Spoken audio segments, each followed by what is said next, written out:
اللهم صل وسلم وبارك على سيدنا محمد أفضل الخلق وعلى آله وصحبه أجمعين، وسلم تسليما كثيرا إلى يوم الدين. صباح الفل، صباح الورد، صباح الياسمين. النهاردة هنعمل الجيلي بالكاستر وبالكيكة. يعني عاوزة أقول لكم إن الطعم كان رهيب، طعم لا يقاوم، حلوة قوي. وهقول لكم ازاي الطبقات تفضل متماسكة وما تدخلش في بعضها، وكريمية بطعم رهيب، خفيفة على المعدة وبترطب على القلب في جو الصيف زي ما احنا شايفين كده.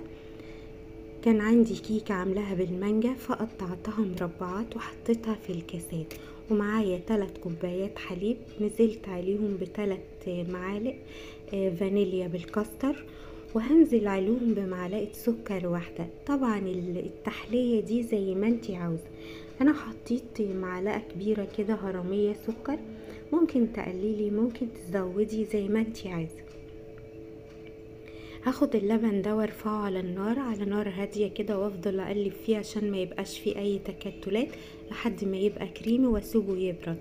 هنا معايا جيلي دريم. طبعا الجيلي ده باكتر من 12 نوع، في جيلي بالفراولة، وفي جيلي بالمانجا، وفي بالاناناس، وفي بالتفاح، وفي بالكيوي زي ما انتي عايزة. انا اخترت هنا جيلي بالفراولة.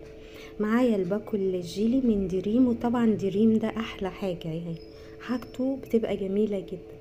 حطيت باكو الجيلي في بولة غويطة كده، ونزلت عليها بكوبايتين مية سخنة، وبتقلبي تقليب حلو كده، مش عايزين اي تكتلات فيه. والجيلي اصلا عبارة عن حبيبات، فانتي لو ما قلبتيش في الاول الحبيبات دي هتلزق في قاع البولة، فبتقلبي كويس قوي قوي زي ما انتي شايفة كده. والمية السخنة بتساعدك على ان هو بيدوب بسرعة. بعد ما خدت الجيلي وقلبته كويس قوي قوي، سبته برد شويه. هاخد منه كده يعني ايه، كل كاس كده قيمه معلقتين 3، بحيث الكيكه تطرى شويه. يعني انا حاطه الجيلي عشان الكيكه تشرب، وفي نفس الوقت برضو الجيلي يظهر من تحت، يعني زي ما احنا شايفين كده. هو هيشرب الجيلي، وبعد كده يبقى لونه احمر. بعد كده جبت المهلبيه اللي انا عاملاها. طبعا عايزة تحطي في اطباق كاسات زي ما انتي عايزة. حطيت المهلبية الكاستر على الجيلي، وهسيبها تبرد، وهدخلها التلاجة لحد ما نحس كده الايه المهلبية جمدت شوية. بعد كده اثناء ما هي في التلاجة يكون الجيلي برضو بتاعنا برد، فحطيت عليه الايه. بعد كده طلعته من التلاجة، وبدأت اوزع عليه الجيلي زي ما انتي شايفة كده.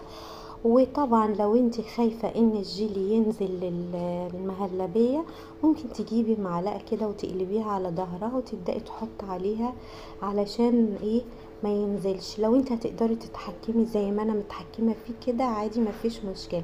دخلته التلاجة وقعد من 3 ل4 ساعات، وبقى بالشكل الحلو ده، جميل جدا جدا.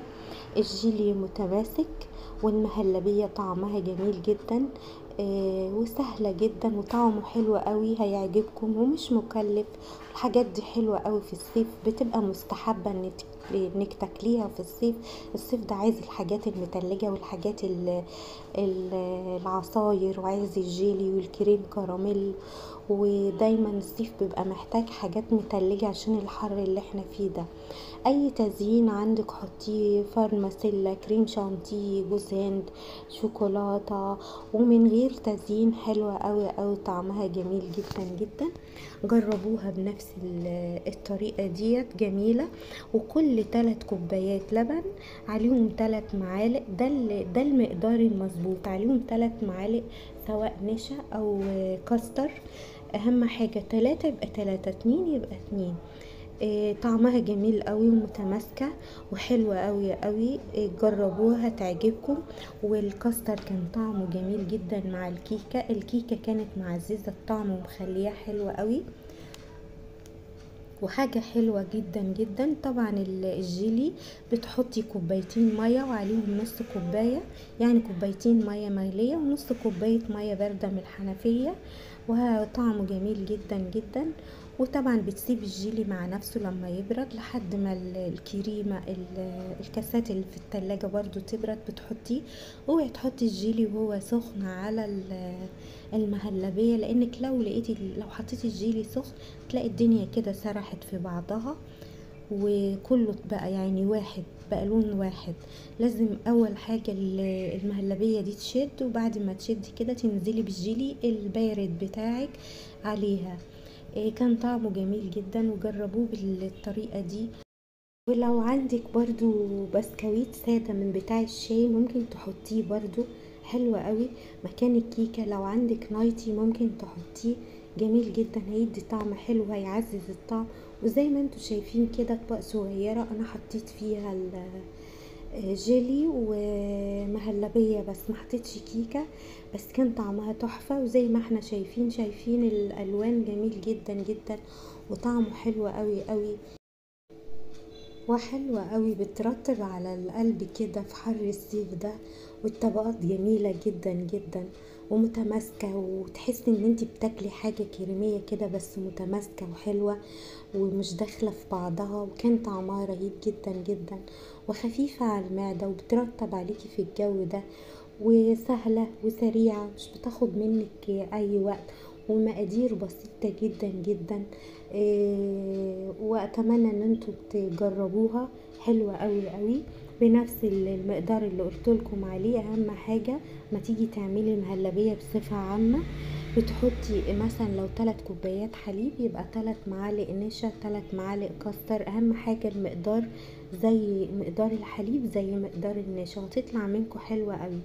اما الجيلي عملت له كوبايتين ميه سخنه وعليه نص كوبايه ميه بارده، بس ما شاء الله جميل جدا ومتماسك قوي قوي، بتقطعيه كده يعني لو انت حتى قطعتيه مربعات هيجي معاكي مش سايح ولا حاجه. متقوليش ان مقدار الميه كتير وان هما كوبايتين، لا والله انا عامله كوبايتين ونص، حلو جدا جدا جدا. اتمنى من حبايبي يحطوا اللايك، واتمنى القناة تنجح بيكم يا احلى مشاهدين في الدنيا. بجد انا نفسي القناة دي تنجح، ومش عارفة ليه كل مرة انا بنزل فيديوهات بس المشاهدات قليلة، وكل ما بدخل على الاستوديو بتاع اليوتيوب بتلاقي كل حاجة محذوفة لان المشاهدات قليلة جدا جدا.